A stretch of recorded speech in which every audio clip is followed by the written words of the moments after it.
दोस्तों, सवाल उठता है कि क्या ये वही बीजेपी है जो नरेंद्र मोदी की बीजेपी कही जाती थी 2014 के बाद? क्या ये नरेंद्र मोदी की बीजेपी है? ये सब सवाल क्यों उठ रहे हैं? क्योंकि 2019 के बाद से ही बीजेपी जो है, जो नरेंद्र मोदी की एग्रेसिव पॉलिटिक्स या हिंदुत्व की पॉलिटिक्स के लिए जानी जाती थी और जिसकी वजह से नरेंद्र मोदी आज इतने बड़े पद पे या प्रधानमंत्री पद तक पहुंचे, उसका कारण इसी में छुपा है। क्योंकि जब 2024 के चुनाव में परिणाम जो है, जो नरेंद्र मोदी सोच रहे थे उनके विपरीत आया, तब ये माना जाने लगा कि कहीं ना कहीं पॉलिटिक्स में नरेंद्र मोदी जो अपने नैरेटिव या एक बोल सकते हैं अपने ब्रांड बनाए थे, जिसकी वजह से वो पिछड़ते जा रहे हैं। कई ऐसे चीजें हैं जो आप देखेंगे कि धीरे धीरे जो नरेंद्र मोदी एक केवल हिंदुत्व की पॉलिटिक्स नहीं, कई चीजों के लिए, जैसे कि उन्होंने कोई डिसीजन लिया तो बैक नहीं होते थे। अब नरेंद्र मोदी मतलब इवन कांग्रेस की या विपक्षी दलों के लोगों ने ये बोलना शुरू कर दिया है कि जो एजेंडा राहुल गांधी सेट करते हैं, आज बीजेपी और नरेंद्र मोदी उसी को फॉलो करते हैं।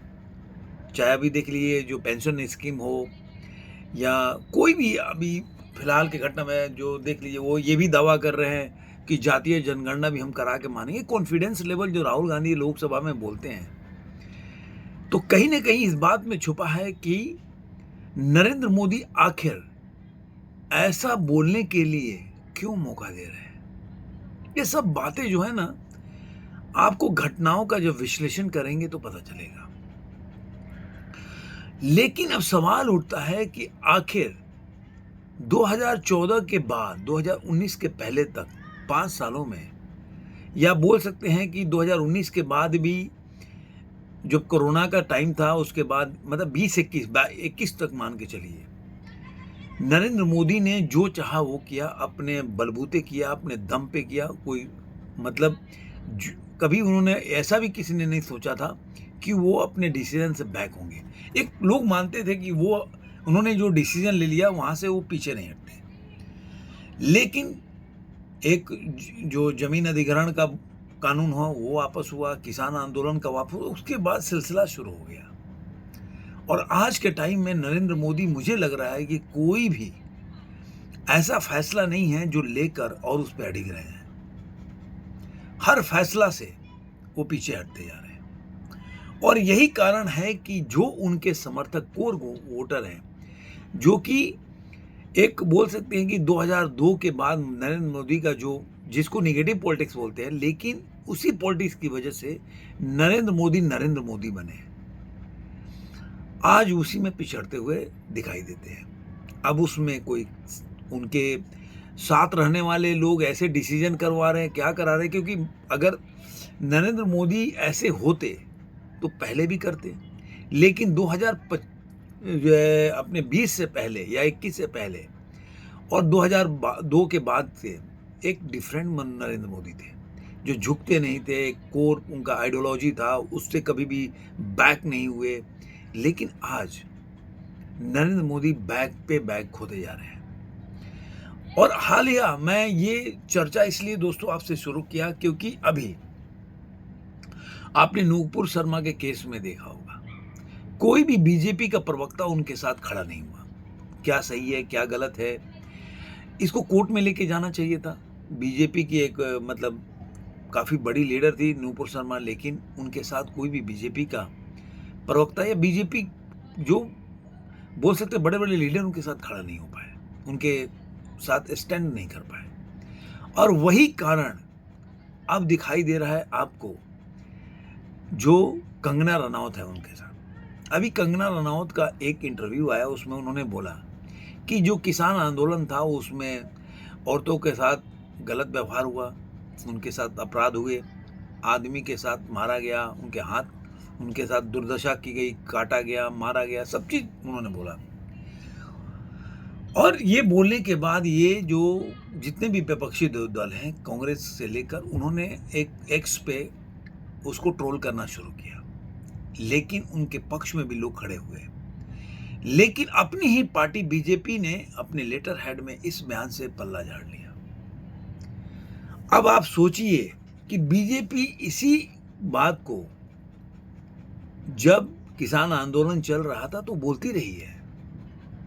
आखिर क्या वजह है कि वो एक नुपुर शर्मा के बाद कंगना रनौत दूसरी ऐसी बोल सकते हैं प्रमुख लीडर है जिससे कि बीजेपी जो अपना पल्ला झाड़ रही है। अब इसको लेकर जो बीजेपी के कोर समर्थक हैं वो काफ़ी नाराज़ हैं और काफ़ी दिनों से नाराज़ भी चल रहे हैं। जो 2024 के चुनाव के पहले जिस तरह से उन्होंने जो उनकी आइडियोलॉजी है उससे वो इतर जाने लगे, और या बोल सकते हैं कि जो जिसको वो अपीजमेंट पॉलिटिक्स बोलते थे वो खुद भी वैसे में सम्मिलित हो गए। तो एक मोटा मोटी ये बात बनने लगी कि बीजेपी का कांग्रेसीकरण हो रहा है। कांग्रेस के काफ़ी लीडर हैं, जैसे कि अभी देखे होंगे फिलहाल तो दिलीप मंडल आए हैं, उनका भी जो बीजेपी के कोर वोटर हैं वो काफ़ी नाराज़ हैं कि वो दिलीप मंडल काफ़ी पहले से बीजेपी के बारे में, उनकी आइडियोलॉजी, ब्राह्मणवाद के बारे में, आरएसएस के बारे में बहुत गलत बात बयान की है, और छोटा मोटा नहीं बहुत ज़्यादा, और एक तरह से वो वामपंथी विचारधारा के थे और एकदम बिल्कुल इनके इतर आइडियोलॉजी के थे। लेकिन उनको आईएमबी मिनिस्टर के जो एडवाइज़र का एक आया, ये कितना सही है कितना, लेकिन ये चलने लगा, उसके बाद से उनके जो कोर वोटर है काफ़ी नाराज़ थे। लेकिन मैं इसको थोड़ा इससे मैं अलग सोचता हूँ, ठीक है बीजेपी ऐसा कर रही है, मुझे भी थोड़ा सा एक झटका लगा, लेकिन ऐसा तो है नहीं कि दिलीप मंडल पहले व्यक्ति हैं। शहजाद पूनावाला कैसे बोलते थे, आज बीजेपी के नेशनल स्पोक्स पर्सन है। गौरव भाटिया को लेकिन कितने तमाम लोग मिल जाएंगे आपको, और आपको प्रवक्ता ही नहीं बड़े बड़े लीडर भी मिल जाएंगे जो बीजेपी के बारे में बहुत उल्टा सुल्टा बोलते थे, लेकिन आज वो बीजेपी के कोर आइडियोलॉजी के साथ चल रहे हैं। लेकिन हमारा मुद्दा कुछ और है। हमारा मुद्दा है कि बीजेपी अपने कोर वोट से भटक रही है। उसका वजह क्या है? 2024 का चुनाव उनको एक बोल सकते हैं कि झटका दिया, लेकिन झटका इन द सेंस ये नहीं बोलेंगे कि उनको आइडियोलॉजी के जिस आइडियोलॉजी के तहत उन्होंने विजय हासिल की थी, उसी आइडियोलॉजी को छोड़ने की वजह से काफ़ी उनके कोर वोटर, मैं तो बहुत लोगों को जानता हूँ, काफ़ी नाराज हुए, कई लोग वोट देने नहीं गए, जिसकी वजह से जो विपक्षी दल है उनके तो वोट पड़े, लेकिन इनके वोटर नहीं जा पाए, और जिसकी वजह से इनको हार का सामना करना पड़ा। ये जो एक नैरेटिव चलाया जाता है कि संविधान खतरे में है, मैं इससे बिल्कुल नहीं मानता कि संविधान खतरे में, इस पर वीडियो को भी बनाऊंगा कि संविधान खतरे में है इसकी वजह से बीजेपी हार गई, बिल्कुल नहीं। ये आज भी ये नैरेटिव चलाने का प्रयास किया जा रहा है जिससे कि बीजेपी बैकफुट पर जाए, लेकिन मेरा मानना है कि अगर संविधान खतरे की वजह से बीजेपी हारती तो मध्य प्रदेश, राजस्थान और जगह नहीं जीती। बीजेपी केवल 3 जगह हारी, बिहार में भी बीजेपी जीती है, 3 जगह हारी, केवल उत्तर प्रदेश, बंगाल और तीसरा बोल सकते कर्नाटक में उसको डेंट लगा, और राजस्थान में थोड़ा बहुत। मोटा मोटी हर जगह बीजेपी जीती है।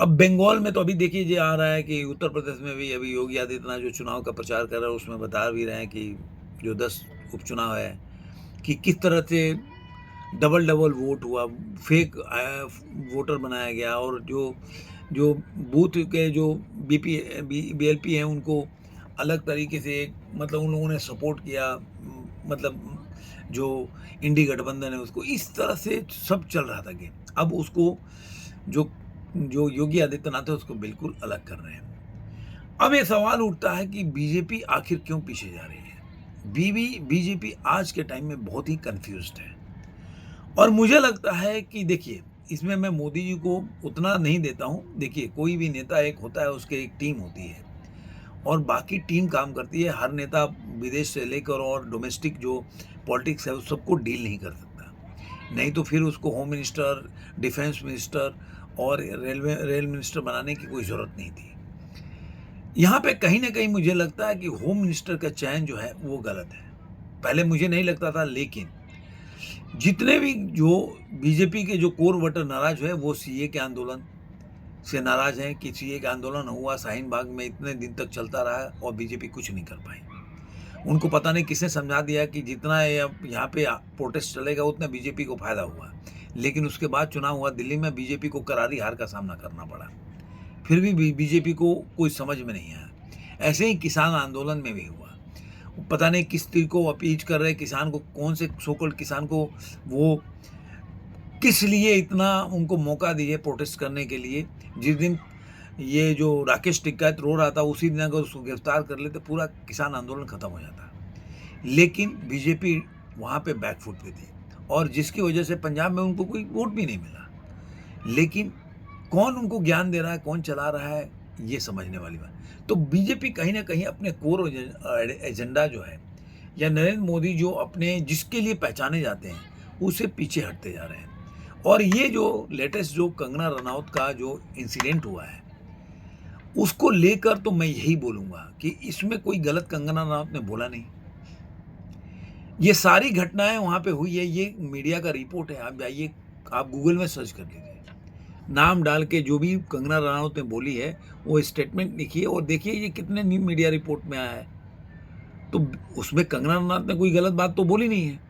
लेकिन यहाँ पे स्टैंड होने की, आज देखिए राहुल गांधी क्यों आगे, जो भी मतलब उतना आगे नहीं बढ़ा, लेकिन जो उसके पीछे लोग खड़े हो रहे हैं उसका वजह है कि गलत हो सही है, अपने नेता के साथ स्टैंड कर रहे हो, खड़े हैं अपने आइडियोलॉजी के साथ स्टैंड कर रहे हो।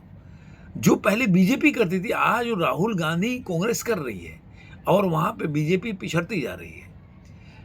मैं इस मामले में मानूंगा कि अगर कहीं उम्मीद की किरण बीजेपी को दिख रहा है तो मुझे उत्तर प्रदेश की जो योगी सरकार है उसमें दिख रहा है। वो नैरेटिव सेट कर रहे हैं जो आज उन्होंने बोला कि जो जातीय जनगणना पे बोल सकते हैं एक बहुत बड़ा प्रहार है योगी आदित्यनाथ का, कि हिंदुओं को एक होना पड़ेगा नहीं तो बांग्लादेश का हालत होगा। इस पे काफ़ी लोगों ने मतलब अगर मान लीजिए कि टॉप ट्रेंडिंग में था तो समझिए कि एक नैरेटिव सेट किया योगी आदित्यनाथ ने। इसके पहले भी उन्होंने कांवड़ यात्रा में भी नैरेटिव सेट किया था। तो बीजेपी जो पिछड़ रही है वो सेंटर के लेवल से पिछड़ रही है, लेकिन यूपी का योगी आदित्यनाथ है।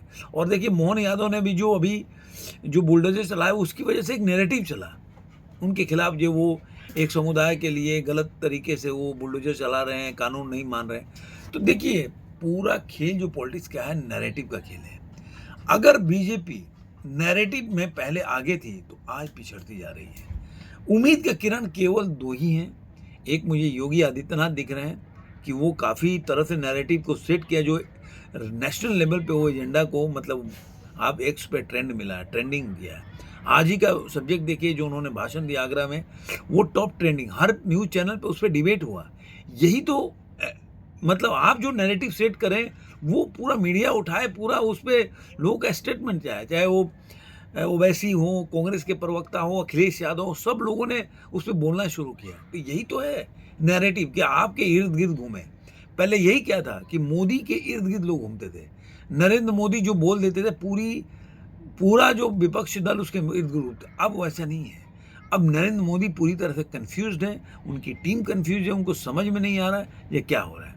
और उनका सोशल मीडिया टीम तो माशाल्लाह क्या जानते ही आप उनका क्या हाल है। तो ये मुझे लग रहा है कि बीजेपी को अपने में सुधार करना पड़ेगा, नहीं तो बहुत देर हो जाएगा। पता नहीं 2029 का चुनाव होगा, अगर ऐसे ही चलता रहा तो बहुत बुरा स्थिति देखना पड़ेगा। जो अटल बिहारी वाजपेयी की तरह था कि एक टाइम के बाद लोगों ने वोट देना या घर में बैठना शुरू कर दिया, वोट देना छोड़ दिया, जिससे बीजेपी को करीब 10 साल लग गए सत्ता में वापस करने में, और काफ़ी जो जनता है उसको काफ़ी भुगतना पड़ा। तो वो दिन ना आए, इसके लिए मैं भगवान से ज़रूर प्रार्थना करूँगा कि ऐसा, क्योंकि देखिए मेरे को बीजेपी कांग्रेस से मतलब नहीं है, नेशनलिस्ट होना चाहिए या अपनी संस्कृति के साथ होना चाहिए। जो बांग्लादेश में इतना ज़्यादा हिंदुओं के साथ हो रहा है, कोई भी स्टैंड नहीं कर रहा है। कोई भी फिल्म इंडस्ट्री का लोग आज ये नहीं खड़ा होकर बोल रहा है, जो बोलते थे ऑल आइज ऑन राफा, वो कोई बोलने के तैयार नहीं है कि ऑल आइज ऑन ढाका। आपको राफा का वीडियो नहीं मिलेगा, वो फेक, मतलब वो एक बोलते एआई जनरेटेड पोस्टर था। आज आप जाइएगा तो बांग्लादेश में आएंगे हजारों पोस्टर, हजारों वीडियो मिल जाएंगे जहाँ पे हिंदू समुदाय के साथ बहुत गलत किया जा रहा है, उनके घर जलाए जा रहे हैं, उनके साथ बहुत गलत तरीके का अपराध किया जा रहा है। और फिर भी सारे लोग जो ऑल आइज ऑन राफा चला रहे थे, वो मूक दर्शक बन के बैठे हैं। तो ये सोचना आपका काम है, क्योंकि मैं भी अपनी संस्कृति से जुड़ा हूँ, तो मैं ज़रूर सोचूँगा अगर मेरी संस्कृति रहेगी तो मैं भी रहूँगा। धन्यवाद दोस्तों।